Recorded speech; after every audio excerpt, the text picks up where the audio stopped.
नमस्कार, स्वागत है आप सभी का TV9 भारतवर्ष पर। और TV9 भारतवर्ष की इस हाईटेक बस पर आज एक और खास मेहमान हमारे साथ हैं। समाजवादी पार्टी के आजमगढ़ से प्रत्याशी धर्मेंद्र यादव इस वक्त हमारे साथ हैं। धर्मेंद्र जी, बहुत स्वागत है आपका TV9 की इस हाईटेक बस पर। जी बहुत बहुत धन्यवाद आपको। धर्मेंद्र जी, 2019 अखिलेश यादव जीते थे यहाँ से, 2022 में आप आए लेकिन उपचुनाव में जीत नहीं पाए। आजमगढ़ समाजवादी पार्टी का गढ़ माना जाता है, उसके बावजूद नहीं जीत पाए आप। देखिए, पिछली हार के बारे में मैंने एक ही बात मानी, वो एक एक्सीडेंटल हार थी। वो कोई बहुत स्वाभाविक हार ऐसी नहीं थी जिसकी वजह से समाजवादी पार्टी के किसी भी साथी को निराश होना पड़े। कुछ ऐसी परिस्थितियां तत्कालिक बनी कि वो चुनाव की हमारी हार जरूर हुई, लेकिन इस चुनाव में पार्टी और यहाँ के साथी, यहाँ के वोटर, यहाँ के मतदाता, यहाँ के वर्कर बहुत मजबूती के साथ लगे हुए हैं और उस हार का बदला भी इस चुनाव में लेंगे लोग। नहीं तो इस बार चैलेंज ज़्यादा बड़ा है क्या? नहीं, कोई चैलेंज नहीं है। इस बार यहाँ के जनमानस ने इस चुनाव को स्वयं अपने दिल पे ले लिया है। हाँ। और दिल पे लेने के कारण अब कोई चुनाव की बड़ी चुनौती नहीं रह गई है। ये चुनाव ऐतिहासिक जीतेंगे हम लोग। 2019 में फिर क्या हो गया, कैसे हार गए? 19 में नहीं, 22 मैंने बताया ना, एक्सीडेंटल हार थी। हाँ। जमाली साहब सामने आ गए। हाँ। सरकार पार्टी की नहीं बनी, कुछ साथियों को मनोबल भी गिरा था। हाँ। बेईमानी भी हुई। हाँ। बहुत सारे षड्यंत्र हुए। हाँ। तमाम चीजें हुई। मैंने कहा एक्सीडेंटल हार है उसको, एक्सीडेंटल हार। हाँ, इससे ज्यादा कुछ लेकिन नहीं कल हम मिले दिनेश लाल यादव उर्फ निरहुआ जी से, वो कह रहे हैं कि जब धर्मेंद्र यादव आपसे मिले, और कई बार बोला उन्होंने, तो उनसे बार बार पूछिएगा 5 साल कहाँ थे? एक दिन धर्मेंद्र यादव नहीं थे यहाँ पे आजमगढ़ में, कहाँ थे 5 साल? दिनेश लाल जी इस बात की चिंता छोड़ दें। दिनेश लाल जी इस बात की चिंता छोड़ दें। समाजवादी पार्टी का एक एक लीडर, एक एक वर्कर आज हमारे साथ था। इस क्षेत्र के लोगों की तरक्की, खुशहाली में सब लोग शरीक थे, सब विकास में शामिल थे। और जहाँ तक मेरा सवाल है, चूँकि मैं बदायूं में पार्टी का काम कर रहा था और मुझे लग रहा था कि आदरणीय राष्ट्रीय अध्यक्ष जी यहाँ से चुनाव लड़ेंगे। रही बात दिनेश लाल जी की, आपको लग रहा था कि राष्ट्रीय अध्यक्ष यानी अखिलेश जी यहाँ चुनाव लड़ेंगे? हाँ बिल्कुल, मुझे ऐसा महसूस हो रहा था और पार्टी ने फैसला लिया। मैं आज कैंडिडेट हूँ आपके बीच में और मुझे उम्मीद है कि पार्टी के नाम पर माननीय अखिलेश जी के सम्मान में सदैव नेताजी को श्रद्धांजलि देते हुए आजमगढ़ के लोग शानदार तरीके से हमको चुनाव जिताएंगे। इंडिया गठबंधन कैसा चुनाव लड़ रहा है? बहुत शानदार, बहुत ऐतिहासिक जीत होगी इंडिया गठबंधन की और बीजेपी की विदाई तय हो चुकी है। यूपी में कितनी सीटें इंडिया गठबंधन को? इतनी जीतेंगे कि यूपी की दम पर, जैसा कल राहुल जी ने भी कन्नौज में कहा कि यूपी की दम पर ही बीजेपी की विदाई हो जाएगी यहाँ से।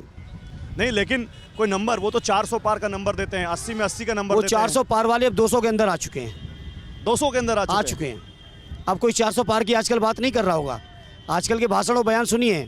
अब आजकल वो कहते हैं अगर इंडिया गठबंधन की सरकार आई तो ऐसा हो जाएगा, अगर इंडिया गठबंधन की सरकार आई तो वैसा होगा।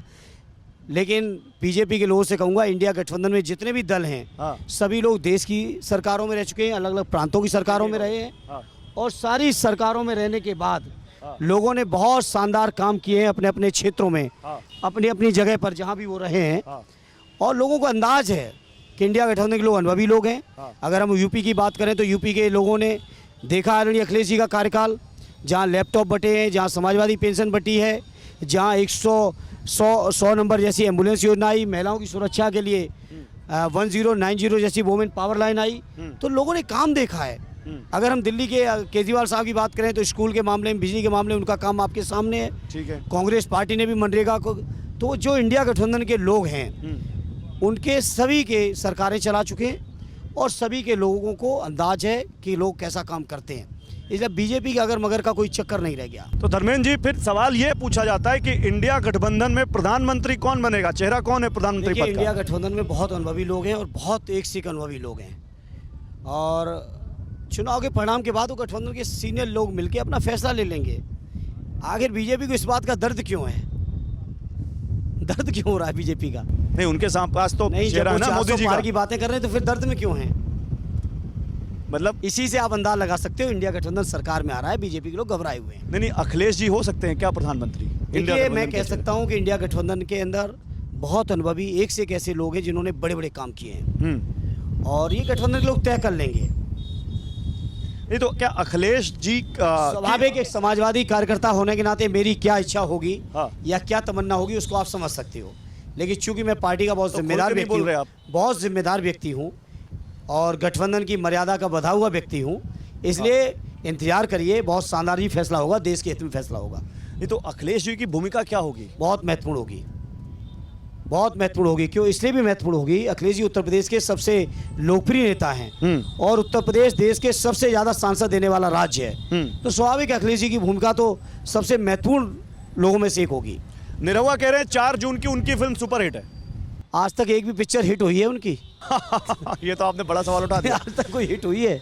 इसलिए छोड़िए, वो 4 जून के बाद फिल्म इंडस्ट्री में ही दिखेंगे, आजमगढ़ में नहीं होंगे। वो कहते हैं आजमगढ़ को ही मैंने अपना हब बना लिया है, अब वो समय फिल्में भी बना रहा हूँ, वो राजनीति भी कर रहा हूँ। समय बताएगा, समय बताएगा।